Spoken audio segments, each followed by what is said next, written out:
श्री राधे राधे। हम बात करते हैं कि हमारे आदि कवि वाल्मीकि जी के द्वारा रामायण की रचना कब और कैसे हुई। तो आदि कवि वाल्मीकि जी ने जब तपस्या की थी, तपस्या के बाद वो एक दिन तमसा नदी पर स्नान करने के लिए गए थे और उन्होंने वहां देखा कि एक क्रोच पक्षी आपस में जोड़ा, यानी एक क्रोच पक्षी का जोड़ा आपस में प्यार कर रहा था।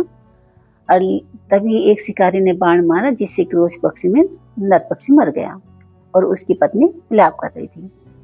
उसे देखकर वाल्मीकि जी को बहुत दुख हुआ और अचानक इनके मुंह से एक छंद निकल गया जिसका अर्थ था कि हे निषाद, तुझे जीवन में कभी भी शांति और ऐश्वर्य प्राप्त नहीं होगा, क्योंकि तूने अपने स्वार्थ के लिए काम मोहित पक्षी के जोड़े में से एक का वध कर दिया।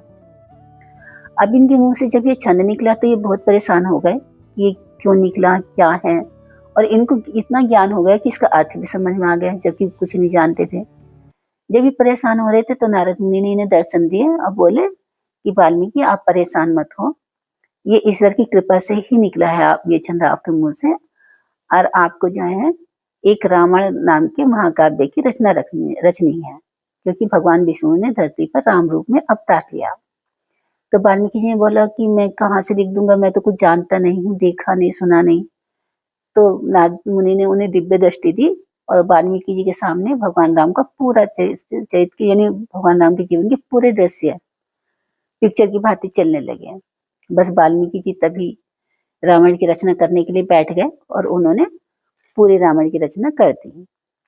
उसके बाद जब सीता जी वाल्मीकि के आश्रम में रही और लव कुश का जन्म वहीं पर हुआ, तो उन्होंने लव कुश को रामायण सुनाई।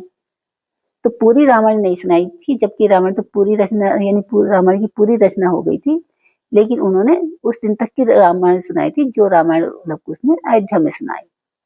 तो इसी तरह से हमारे, यानी इस तरह से रामायण की रचना हुई और संसार में सुनाई गई।